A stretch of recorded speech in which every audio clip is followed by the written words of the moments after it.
Hey guys, Professor Bill, Comic Book University. I'm going to talk to you about Deadpool Back in Black. Now, this comic harkens back to the Back in Black Spider-Man moniker. It was a really good story.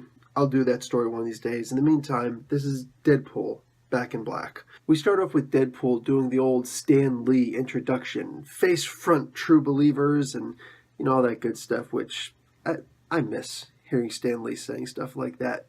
We'll go back and watch those old 80s Hulk cartoons. In the meantime, Deadpool tells us to hop in our DeLoreans, great Back to the Future reference, and travel back to the 80s, a time of Reaganomics and shoulder pads.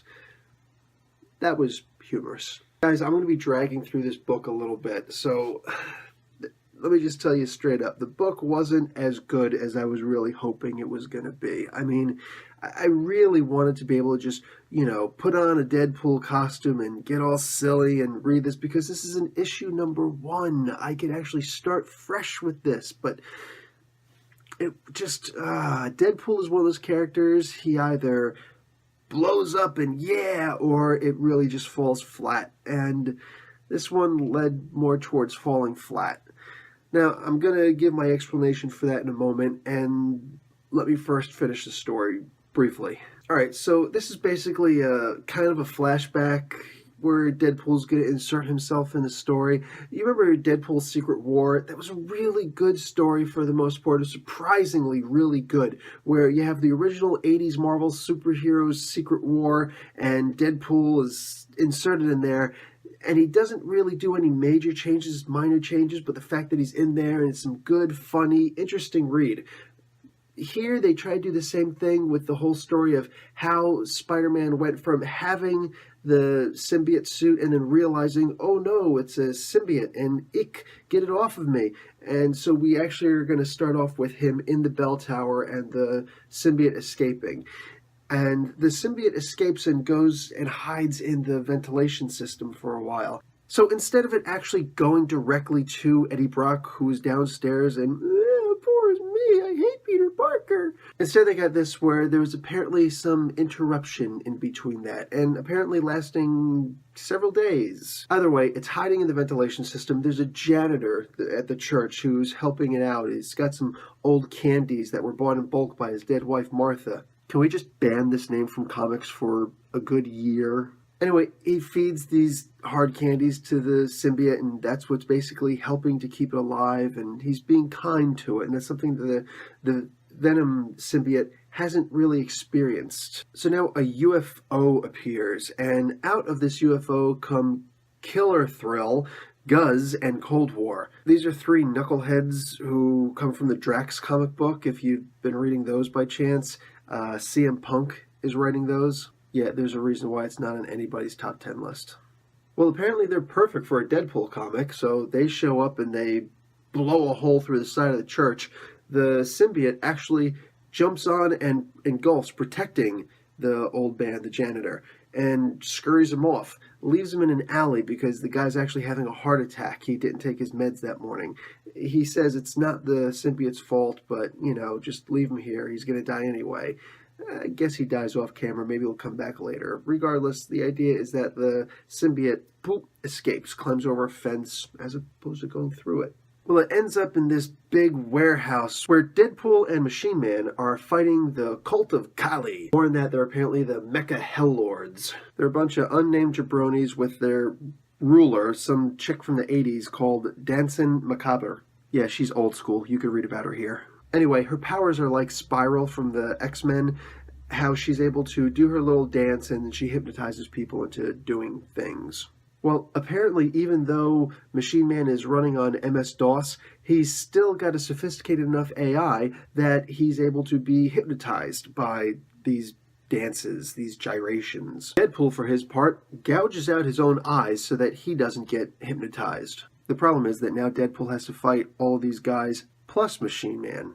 Well, he's not doing so good. Even though he's able to waste half of the guys on the floor, Machine Man is able to beat him up and hold his face forward as his eyeballs are regrowing, and they're growing faster than his eyelids, apparently, and holding him there until they completely reform so that he can look at Dancin' Macabre.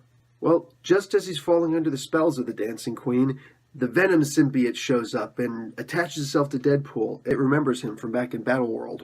Well, they don't say the name Venompool, but I'm using it. So, Venompool, this is kind of a really good scene. It's a savior kind of scene in the sense. It saves the comic a bit because he's there with his guns, with his new black suit, and he's got the tentacles of the symbiote hanging out with these powerful swords, and they're swinging the swords everywhere, and he's shooting everywhere, and it's actually a pretty good scene. Kind of wish they would have had a little bit more of it. So he's able to put down Machine Man without actually hurting him too bad, and then he webs up Dancing Macabre. It actually makes the thwip sound when he shoots the webbing, and he completely nerdgasms out about it. He's like, thwip? Did I just thwip? Yay, I thwipped! Okay, that was kind of cool too.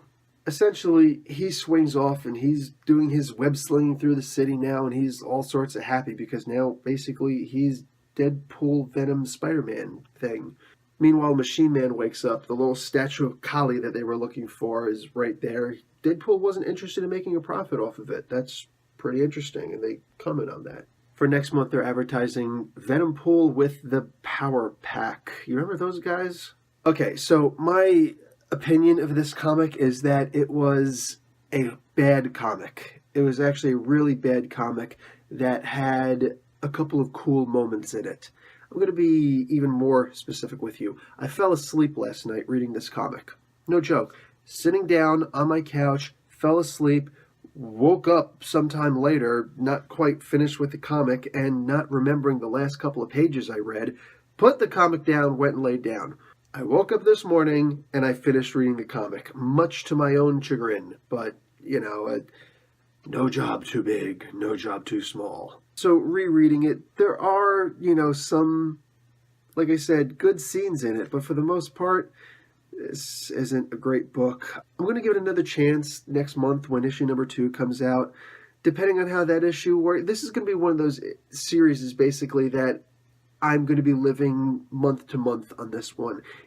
Any little thing could make me just completely be turned off by this comic and say I'm not getting it next month. But I'm giving it that chance to impress me. So that's basically what I think about the comic. I'm going to give it a thumbs up, a single thumbs up, not 2. No. A single thumbs up with a bit of balance pulling it down simply because there is some potential with this comic. And everybody needs an issue 1. Everybody needs an origin story or an explanation of how they got to this point. So now you had that, right? Deadpool Back in Black, you've had that. So clearly this comic isn't going to run for a very long time. I don't see how they could, because eventually that symbiote has to get back to Eddie Brock, right?